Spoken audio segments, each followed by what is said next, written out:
about to take place. And I really thought this was kind of fascinating because we're having some of the same issues that they're having in New York here in Michigan. And seniors, I think, all over the country are facing this, especially the ones that are in care facilities. I haven't. My wife's grandmother has just turned 93, and luckily she's at home, and we're able to see her. But I can't imagine what it'd be like for her or for us as a family if we weren't able to see her. Marcella Goheen joins us right now as an advocate for these folks to talk a little bit about what they're requesting the governor of New York, Governor Cuomo, to do. Marcella, thank you so much for being here with us today. How are you? I'm good. I'm hanging in there just like everybody else. Yeah, it is. It's a tough time, especially for folks in your industry and for folks that are, in these care facilities.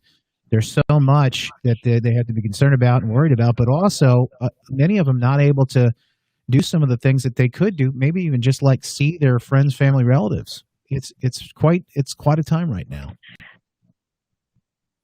It's quite a time, and I think in us here in New York, we were hit really hard in nursing homes in mid March and all the way through April. So I think there's a haunting of that, and I think that has contributed greatly to the visitation on the state level. Federal level send out directives all the time, but it's up to the state to then decide to write a plan for the state based on the COVID percentages. And in New York right now, we're less than 1%. In my own facility, we haven't had COVID patient in almost over 8 weeks. And what's happening in real time is there's a lot of confusion of what does the visitation look like safely to protect the resident. But I think what's happening in that discussion is that the residents are getting lost in the shuffle yet once again. Residents in nursing homes nationwide are not jaws and grandpas. My husband is 66.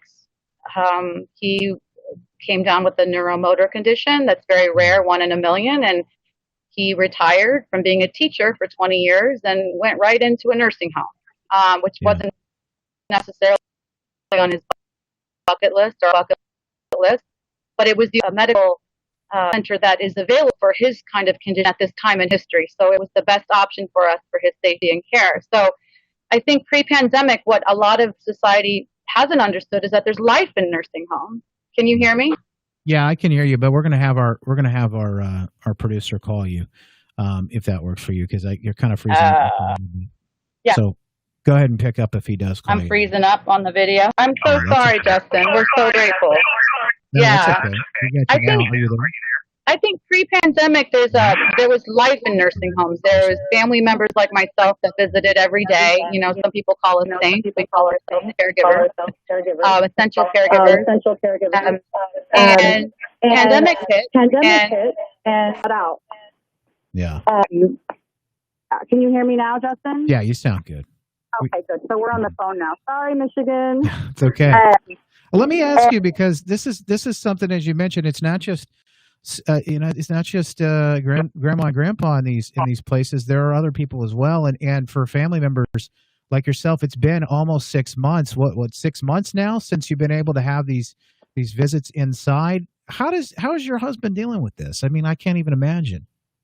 Well, in my husband's case, it's how would you deal with it as a person who's fully highly functioning if you were isolated in your apartment or your house or in a room and you weren't allowed to go outside for safety risk issues? Mm-hmm. It's a depression for anybody, whether you're disabled or not. In his particular condition, it's a very rare neuromotor condition. So in our specific case, which is so specific, but I think it's also universal, is that it's a neuromotor sensory exercises I provided for him that insurance does not cover, that I did every day for the past 4 years between the hours of 3 and 7. So it's a medical practice that I provided for him, and he hasn't gotten it in 6 months. Now, in any neuromotor condition, if you're not getting neuromotor PT/OT, he's getting a little bit of PT and OT every day, you decline over time because you're not getting the stimulation. Your brain is elastic. So it is proven scientifically, and we have a doctor's letter from Harvard that says a neuromotor condition like my husband's, his decline will accelerate. Now, let's just take my husband's condition aside, and let's just talk about the psychosocial, mental health, the emotional companionship that other patients or residents might be in a nursing home when you don't have 6 months of stimulation. I think in New York, April to March, I don't think I was anxious to get in to execute that care for my husband. I was very afraid of COVID and how it was being handled and whether our facility had a plan and, the infection control. Everyone was trying to get their head around it. But I think now, September 12th is exactly 6 months later. I think that there should have been a plan by now for safe visitation. The federal mandates actually on June 23rd, the CMS directed compassionate care visits, that definition to be expanded. So if you look up, and you're listening, look up June 23rd CMS, and you'll see in Section 4 the expansion of the compassionate care category. Now, originally, the compassionate care at the beginning of the pandemic included people that were in hospice end-of-life situations, and it was up to each facility to decide what route, the safety protocol, the PPE to get your family member in there to say goodbye or whatever the visitation was. In our facility, we have compassionate care visitors allowed to go in for hospice if you're on hospice. But in June 23rd, the federal expanded that definition. And so each state's responsibility is to write a directive for that. In New York, on July 10th, Dr. Zucker wrote a directive, and it asked for 28 days, COVID-free, outdoor visits, phase 3. But what's happening on the real-time ground level is each facility is interpreting what that language means based on their own condition, not based on data, not based on what's happening. And that's a problem. That's a human right problem. That's a disability right problem. That's a resident right problem. If you're familiar, listeners, to the 1987 federal nursing home reform law, there's a patient's bill of rights, and the resident's rights that you have every right to have a person speak for you, to have a family representative. And if you need the medical supplemental care, that is your right as well. That is not happening in nursing homes across the country. And it's definitely not happening in New York State. So September 12th was exactly 6 months since we have been allowed in. And what's happening is inconsistencies, misunderstandings, understandings of the directives that are protective of the nursing home, but not protective of our residents. So how is my husband taking it? I'm sorry, I'm going because I'm very disturbed by this. I'm very disturbed that we can send people to the moon, but we can't figure out a safe visitation in COVID when we're opening up casinos, we're opening up restaurants. And we have the least percentage in New York State right now. I can't even imagine. Marcella Goheen's with us right now. In fact, we'll link over and people can check this out. You want to be a part of making your voice heard on this, essentialcarevisitor.com. And Marcella, we've heard from folks like Janice Dean, who has now become a pretty big influence in this fight here to make sure that these people, much like you, make sure that these people have a voice in these facilities. I'll tell you that my wife's 93-year-old grandmother, she fell and broke her hip back in early spring, and she had to go through rehab, and she went to have the surgery and went to a rehab facility, and I won't say which one, but she had a couple of really wild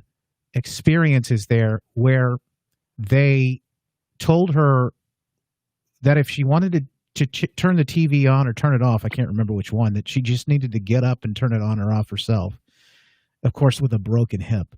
The other was she didn't get fed. They just forgot about her one day. And then the other day they fed her with food from a vending machine. And this is at a facility that's pretty well known and touted in this area. If that's happening there, and my guess, it's because of the lack of advocacy. There's just nobody there to advocate on the behalf of these people, and they know that they're stuck. It could be happening anywhere, and that's really concerning. Janice Dean is going to join us on Friday to talk about her experience with her mother and her father, but this is something that people need to know about, and I just appreciate you taking the time to shine a light on this.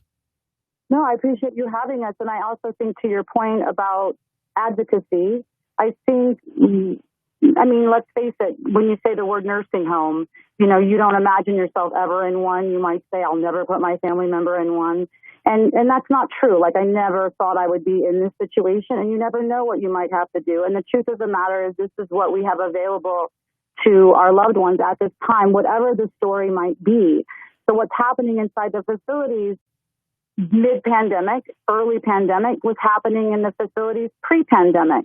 It's just there are advocates, long-term advocates for over decades. However, I think COVID is a flashlight of illuminating the incongruent staffing issues that happen all the time in facilities, the lack of infection control protocols, the lack of oversight, right? So, and the fear zone of consumers like myself is, oh, if I say something, or if I advocate, or if I say this or say that, there's gonna be retaliation. There's retaliation laws about that as well. But the truth of the matter is, it comes down to a systemic problem where it's an interdisciplinary issue that needs everybody's attention and needs everybody's reform. So 1987 was the last time we had nursing care reform. And I do believe that we're in the gut of it right now. But we have to also, in that reform, educate families, friends, loved ones. Whenever I say my husband's in a facility, people walk away from me. Oh my God, that sounds too much to bear. And it's a freeze moment that we all have. Now you add a pandemic onto that, everybody's frozen. I think people are frozen. I think the media is going to be very helpful to us, and I'm grateful for this weekend, because we did have our rally on September 12th on Saturday, and we were able to get coverage. We're in the Post and New York One. And we have to get out of the fear zone and create constructs for the staff and the facilities and the administrators and the families. And in our bill that we proposed to Senator May, who's our Commissioner of Aging in New York State, it's not going to pass until January. We don't have that time to wait until January. It actually creates a category of the essential care visitor, so that in the future, if this happens again, that we won't be locked out, that my husband will have had his 6 months of supplemental care. And what's happening in real... Uh-oh, did we lose you? I will use it.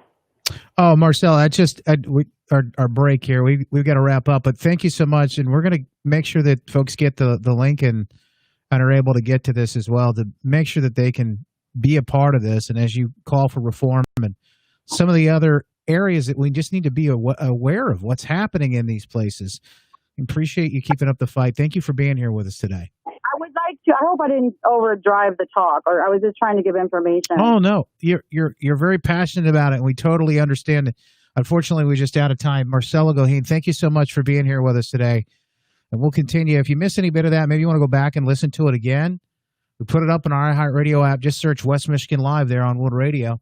Back with some good news. We'll share it right after this.